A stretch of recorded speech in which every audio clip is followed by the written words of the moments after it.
Hello, everybody, and welcome to today's Wednesday Words, where we'll be talking about how to deal with challenging questions during presentations.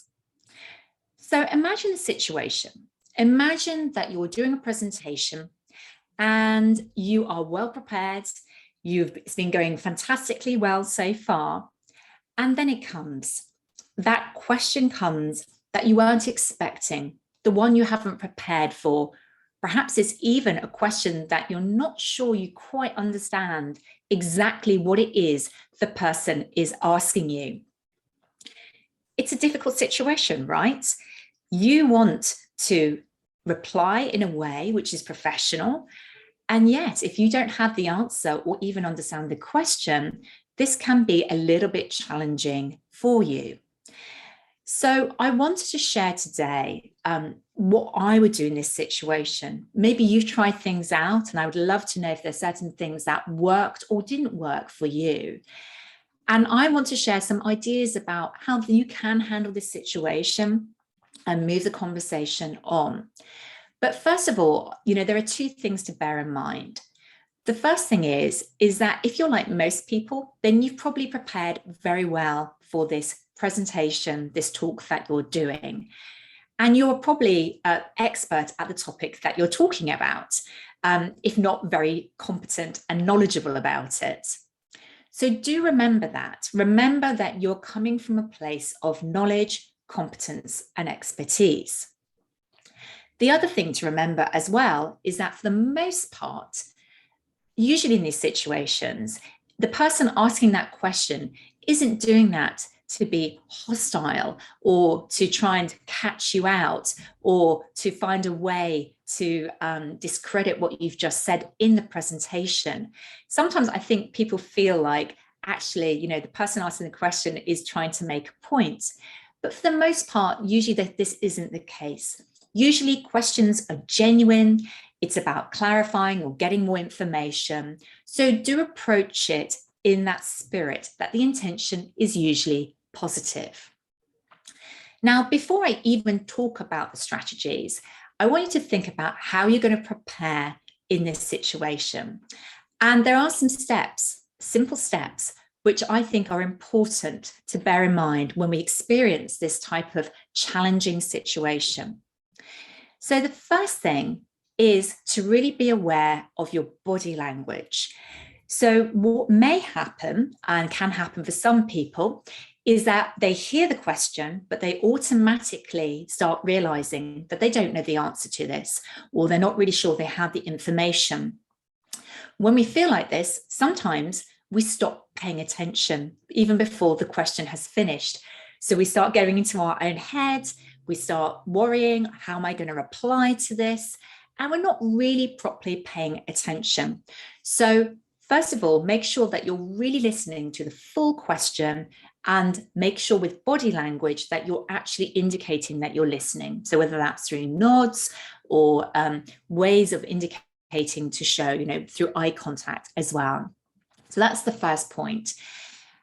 Also, make sure you listen to the full question, because actually that might be important to help you find a way to answer it.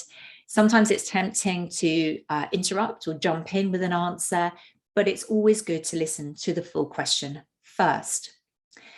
Then take a pause, a breath before you answer. This will help steady your nerves if you're feeling a bit nervous about answering, and will also buy you a little bit of thinking time. And finally, in terms of this preparation, you just need to keep it simple, particularly if you're not sure about the answer, or if you don't know whether you'll be able to fully answer it in that situation. Just keep it simple. Do not worry about giving a very long or complex answer. Simple is always best in this situation.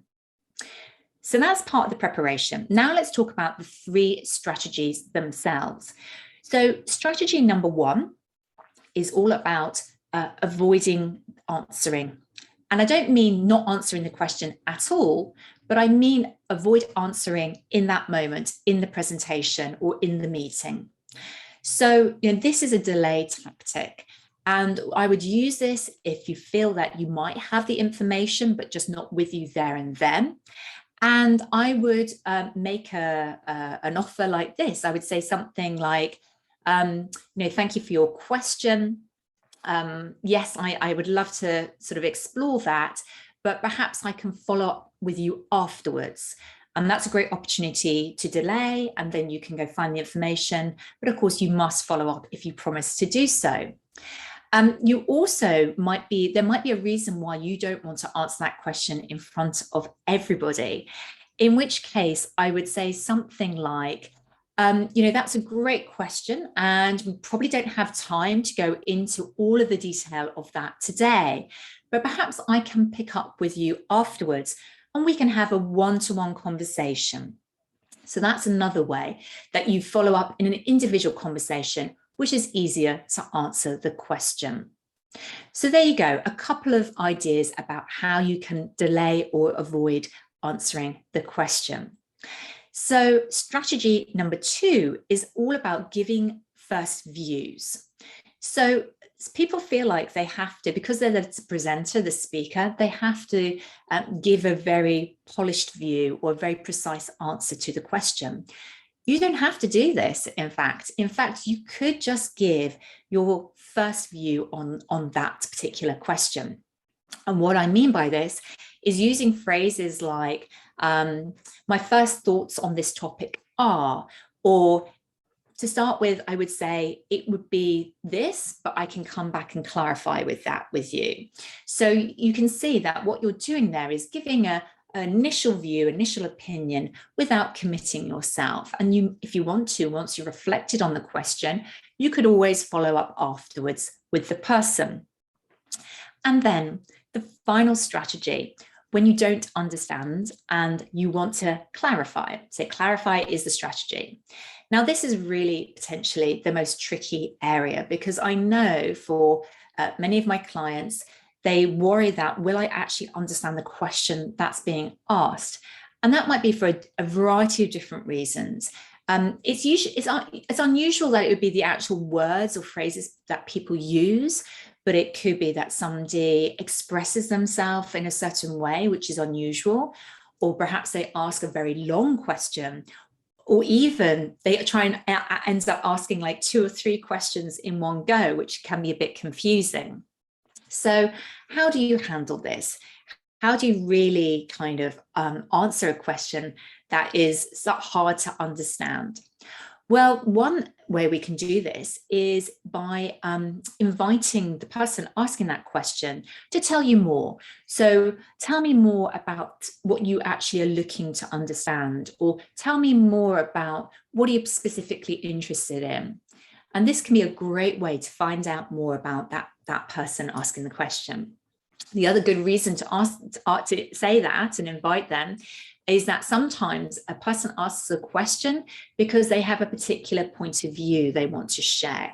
So it ends up being much more about a comment they're trying to make than a question they really want to ask you, or maybe they want to check your point of view.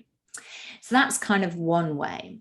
But the other way is actually clarifying. So I always encourage people to clarify if they're unsure, and that can be very useful if you use a reflecting technique. For example, saying something like, so if I understand correctly your question, what you're looking to understand is, or just to make sure I've really understood what you're asking me, you want to have more details on this topic. So that can be a great way just to confirm that you're answering the right question. So there you go. This is a bit of a simpler Wednesday words this week.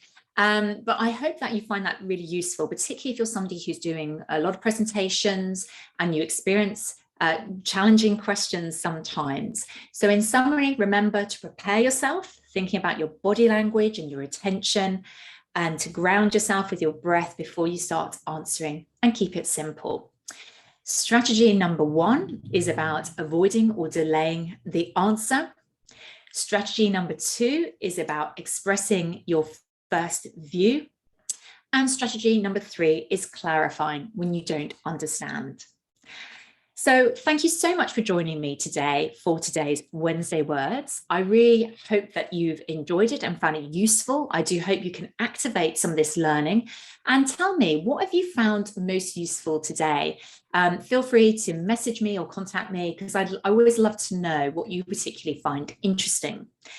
And if you are somebody who is building up their communication skills, their communication confidence, and you would like to learn more, then why not download my free resource, 8 Keys to Confident Communication.